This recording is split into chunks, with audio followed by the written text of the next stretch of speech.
제가 초등학교 졸업반이던 1992년 저희 학급 친구들과 함께 함경북도 회령시에서 찍은 사진입니다. 북한의 배급 체제가 무너지기 전인 것을 볼 수 있습니다. 제가 중학교 다닐 당시 저희 학급 책상들에는 비어있는 것들을 발견하기 시작했습니다. 1994년 이후 북한의 제 고향에서는 저희 친구들을 포함해 많은 사람들이 굶어 죽었습니다. 우리가 살던 깊은 산속 탄광에서는 많은 사람들이 먹을 걸 찾아 헤맸고, 저희 뒷집, 저희 옆집 이웃도 굶어 죽었습니다. 나무 껍질이나 풀을 뜯어먹던 사람들도 굶어서 죽었습니다. 1995년 4월 12일 저희 할머님도 굶주림으로 돌아가셨고, 저는 그것을 지켜볼 수밖에 없었습니다. 지난 70년 동안 김씨 집안은 북한 주민들을 속여왔습니다. 저희 친구들이 죽어가는 동안에도 북한식 사회주의가 세계에서 최고라고 학교 선생님들은 거짓을 가르쳤습니다. 김정일은 굶주림에도 불구하고 주민들을 계속해서 압박하면서 곧 식량이 제공될 것이라고 하였습니다. 저는 이후에야 북한 식량 배급 시스템이 붕괴된 것을 알게 되었고, 가장 가난한 지역에는 식량을 일부러 배급하지 않은 것을 알게 되었습니다. 제 고향 끝에는 20여 정치범 수용소가 있었습니다. 여기에서 정치범들은 매일 1200톤의 석탄을 쉴 새 없이 캐냈습니다. 저는 그 석탄을 훔쳐 팔면 식구들을 먹여 살릴 수 있다고 생각했습니다. 제 고향 끝에는 저는 어머니와 12살 난 여동생과 함께 석탄을 훔치러 밤에 나갔습니다. 수용소에서 발전소까지 움직여 달린 열차에 올라타서 석탄을 훔쳐야 했습니다. 달린 열차에 몰래 올라타야 했던 것은 군인들이 감시를 피하기 위해서였습니다. 만약 걸렸을 때는 뼈가 부서지도록 매맞기도 했습니다. 나는 아직도 석탄 바구니의 무게를 기억합니다. 키가 120cm, 몸무게가 20kg에 불과했던 굶주린 소년으로서는 굉장히 힘든 일이었습니다. 저는 매우 말랐기 때문에 가방을 매면 척추뼈의 피부가 벗겨져 피가 나기도 하였습니다. 16살 되던 1996년 3월 7일 이른 아침, 저는 달린 열차에 올라탔습니다. 차량 번호는 4031호였고 제가 탄 열차에는 60톤의 석탄이 실려 있었습니다. 거기에는 몰래 열차에 올라타 석탄을 퍼담는 많은 사람들이 있었고, 눈과 이빨을 제외하고 사람들의 몸은 석탄가루와 땀으로 검은색이었습니다. 저는 며칠 동안 음식을 먹지 못했기 때문에 어지러웠고, 다음 역에서 내리려 할 때 정신을 그만 잃고 말았습니다.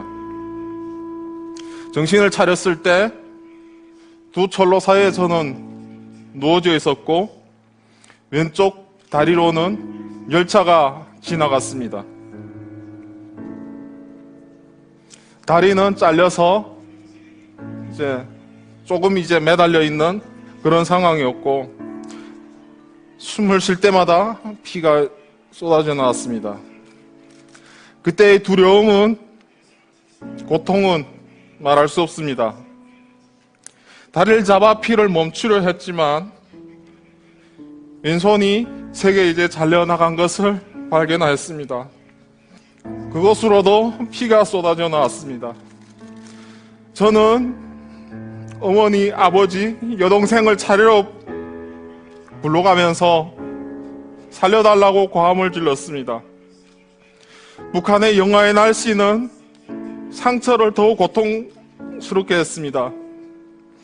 여동생이 저를 찾았지만 할 수 있는 것은 목도리를 풀어서 상처를 덮어줄 수 있는 것이 전부였고, 저는 마침내 여러 사람들이 다가와 병원으로 이송받았습니다.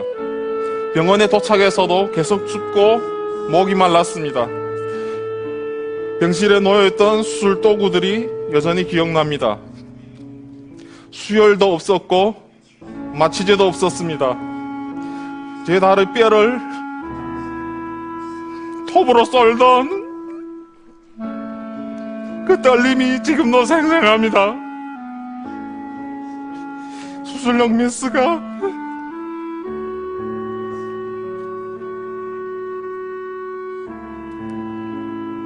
살을 자르던 소리와 제가 기절하던 생각이 납니다. 의사는 제 뺨을 때리면서 정신 차리라고 하였죠. 제가 비명을 지를 때마다 수술장 밖에 있던 저희 어머니는 기절해서 쓰러졌습니다.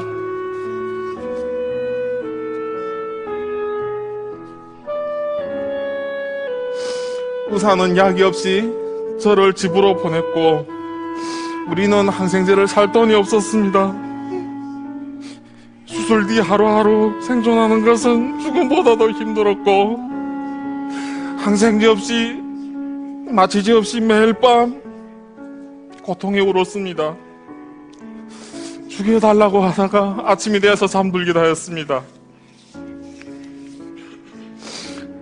저는 동생들이 힘들어 버려온 음식을 먹을 때마다 죄책감을 느꼈습니다.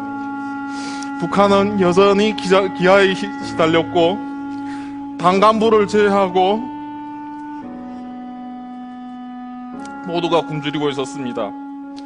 제 남동생은 시장에서 쓰레기통에서 찾은 몇 오리를 하루 종일 모아서 가져와서 씻어서 저 입에 넣어주었습니다.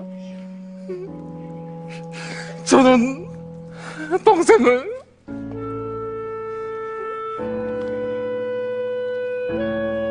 동생이 가져다 줬던 그 면의 맛을 잊을 수가 없습니다. 저희 병간호 때문에 동생들은 내가 나올 때까지 풀을 먹어야 했고, 제대로 키도 자라지 못했습니다. 저는 죽을 때까지 미안한 마음을 잊을 수 없습니다.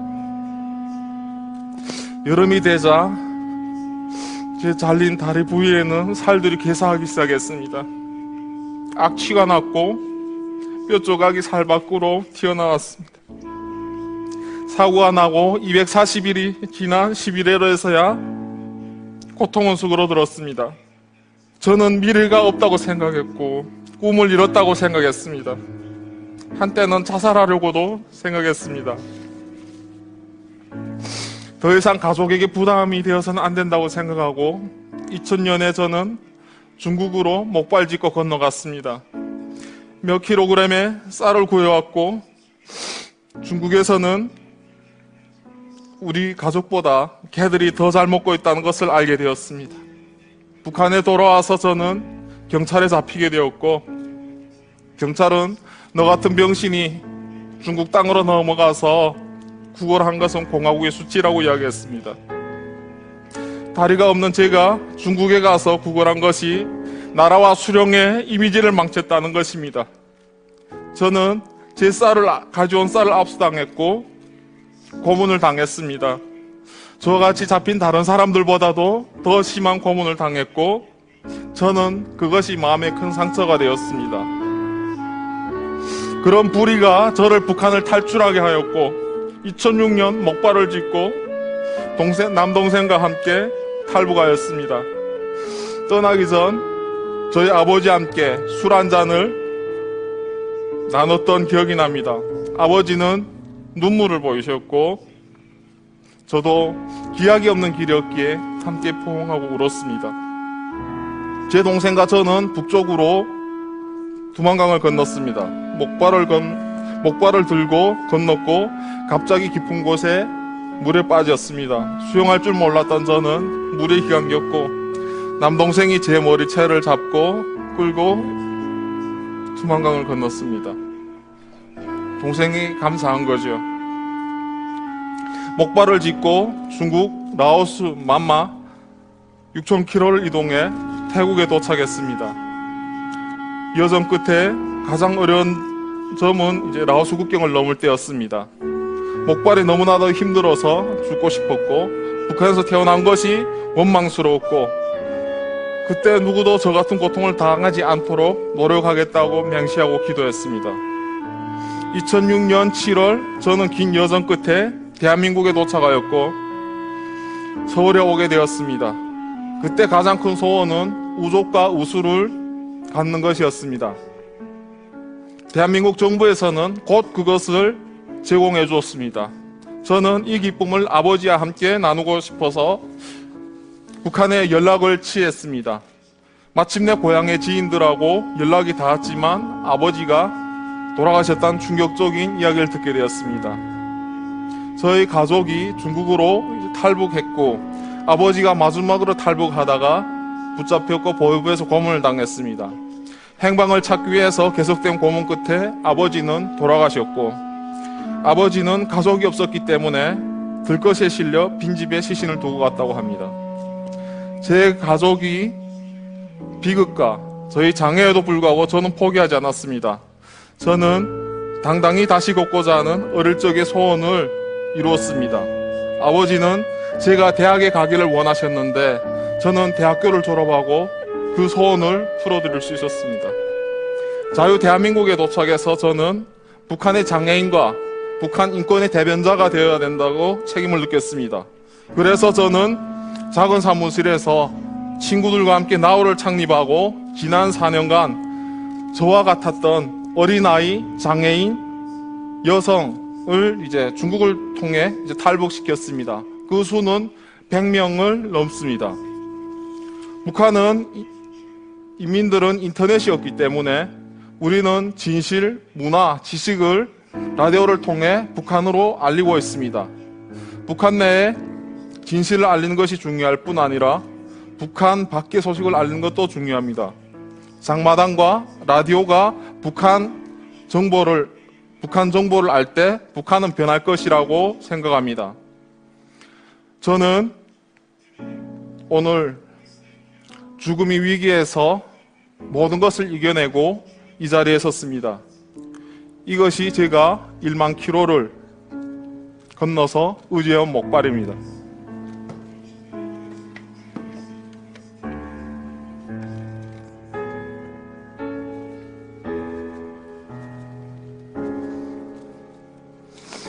이 목발은 제가 포기하지 않고 자유를 찾아온 상징이기도 하지만 돌아가신 저희 아버지가 만들어주신 마지막 유품입니다.